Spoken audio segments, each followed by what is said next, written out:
Welcome to our channel. Today we how to manage personal training with Anytime Fitness, full guide step by step clearly. To begin managing personal training with Anytime Fitness, first, visit your local Anytime Fitness gym.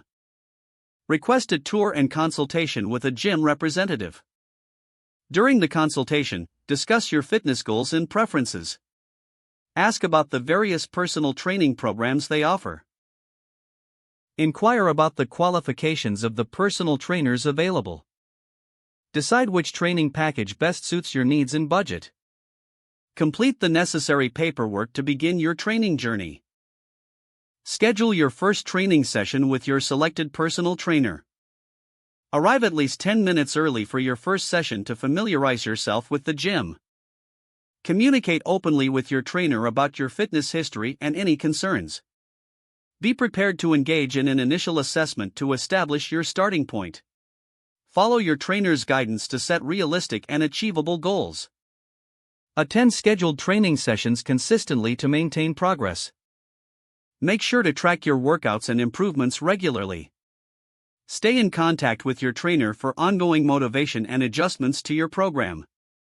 Utilize any additional resources provided by Anytime Fitness, such as nutrition guides or workshops.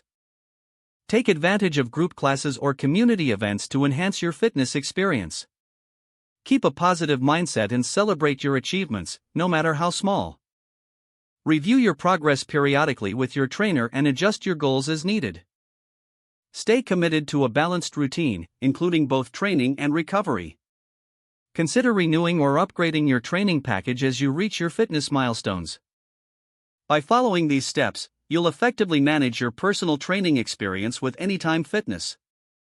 If the page does not load, refresh the browser or try again in a private or incognito window. Make sure you are using the correct email address, then retype it carefully to avoid small typos. If your password is not accepted, use the reset option and create a new strong password you can remember. Check your spam folder for verification or security emails, then complete any requested confirmation steps. Enable two-factor authentication if available to improve account security and reduce unauthorized access risk. After signing in, review your profile details so your contact information and settings are accurate and current. Don't forget to like this video and subscribe to our channel for more step-by-step tech guides.